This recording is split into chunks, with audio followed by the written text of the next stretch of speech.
Olá, amigos da TV Impacto. Estamos aqui com as contadoras e gestoras em RH, Desirê Pereira e Jéssica Amaral. Nós iremos tratar sobre um assunto que foi bastante questionado essa semana por conta da publicação da medida provisória 1045, que foi publicada no dia 28 de abril de 2021. Nós recebemos vários questionamentos e selecionamos alguns que se repetiam mais para que os amigos da TV Impacto tivessem suas dúvidas esclarecidas. Uma das dúvidas que foi repassada à redação foi: qual é o critério para se beneficiar e para ter o seu contrato suspenso? O empregador questiona porque na medida anterior do ano passado havia o critério sobre a data de admissão. Como é que funciona essa situação nessa medida 1045?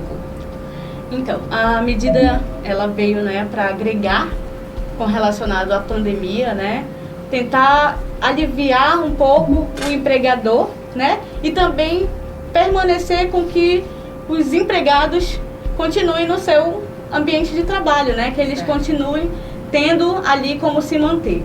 Então, os critérios, eles continuam basicamente os mesmos da medida anterior, exceto com algumas observações. A partir dessa medida, todos os empregados que forem admitidos até a data da publicação, eles farão jus, independente de salário, independente da quantidade de período que ele teve naquela empresa. Então, isso aí já é uma grande vantagem. No ano passado, a gente teve muito funcionários que não fizeram jus por conta de período. Eles não tinham um período suficiente para fazer jus ao benefício e o empregador acabou tendo que arcar com as despesas desses salários. Então, eles não entraram e não puderam se beneficiar, nem o empregado e nem o empregador. Certo. Outra pergunta que fizeram foi com relação a quanto tempo poderá ficar suspenso o contrato de trabalho. A medida 1045, ela veio com um período de 120 dias, mas deve-se observar que os 120 dias não é o contrato que será de 120 dias, são 120 dias contando da data da publicação, contando já do dia 28. Então, esse critério tem que ser verificado com bem calma ao ser feito os contratos dos funcionários. Outro questionamento que foi feito é se o empregado que já teve seu contrato suspenso pela medida anterior, ele poderá ter novamente o contrato suspenso. Sim. Ou se isso impede. Não tem nenhum impedimento, Então, mesmo as empresas que formalizaram contratos tanto de suspensão ou de redução na medida do ano passado, na medida anterior, eles também poderão formalizar novamente contratos de suspensão ou redução, Fica a critério da melhor forma que o empregador, se tiver com o empregado. Então, não tem problema. E isso também não implicará em nenhuma forma de perda para o funcionário. Em que sentido a gente fala sobre isso? No sentido do seguro-desemprego. Então, ele pode receber, como da última medida, a suspensão ou a redução vai passar a receber, e isso não implicará na perda do seguro-desemprego se houver futuramente. Então, ele pode sim, tanto na medida passada utilizou, pode utilizar na nova também a questão da redução ou da suspensão. Outro questionamento que foi feito foi com relação às informações, porque na medida provisória anterior, o empregador ele tinha um prazo para informar. E o que aconteceu? Por questão de dificuldades, o empregador acabou atrasando essas informações e o empregado demorou para receber o benefício. Existe alguma penalidade ou de que forma essa medida provisória atual ela aborda essa questão? A partir do momento que a empresa celebra um acordo com o funcionário, ela tem 10 dias para prestar as informações junto ao Ministério da Economia. Caso venha acontecer algum problema, que a empresa não consiga prestar essas informações e demore um pouco mais para o funcionário receber as parcelas do benefício, o empregador terá que arcar com esses custos, ele terá que arcar normalmente com a remuneração do funcionário naquele mês, até que ele consiga receber a parcela do benefício.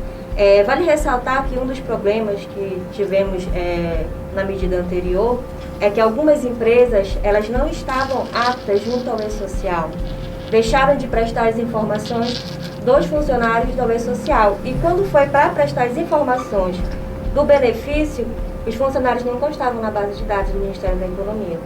Então, essa é uma questão também que as empresas devem ficar bem atentas. As informações ao Ministério da Economia, ao INSS e à Caixa Econômica através do E-Social. Outro questionamento feito foi com relação ao prazo.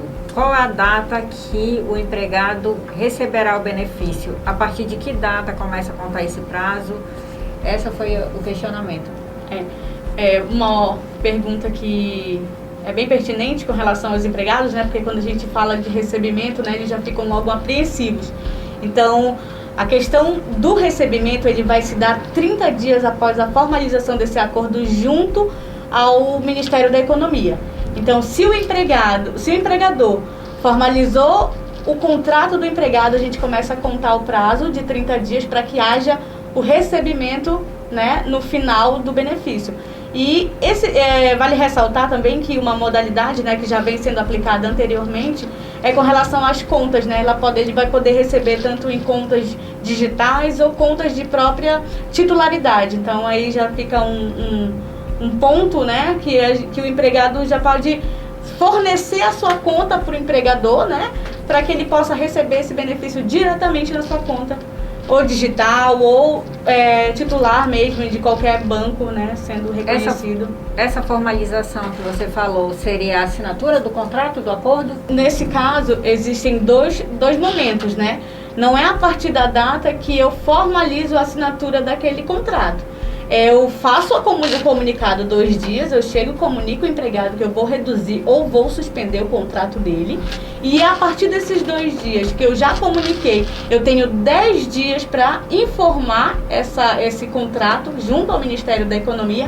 E a partir do momento que eu faço a informação, eu começo a contar os 30 dias para recebimento do benefício para esse empregado. Então, eu tenho um período ali para cada caso, né, uma quantidade de tempo necessária para fazer as informações. Esses foram os questionamentos feitos, os questionamentos que mais se repetiram, mas se vocês tiverem alguma informação que vocês julgam pertinente, fiquem à vontade.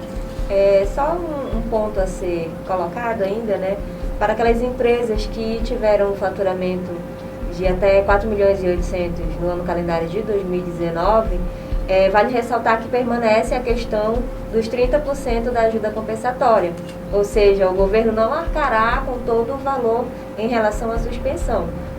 O governo arcará com 70% e 30% fica a cargo da empresa. Bom, um outro ponto, né, que é bom de se esclarecer, né, que é bem interessante, é com relacionado aos percentuais, né, para as empresas que desejarem continuar ou fazer novamente, né, a questão da redução, elas podem ter os percentuais de 25%, 50% e 70%. Esses foram os esclarecimentos das dúvidas enviadas à nossa redação, referente à medida 1045, publicada no dia 28 de abril de 2021. Qualquer dúvida a mais, entre em contato com a nossa redação.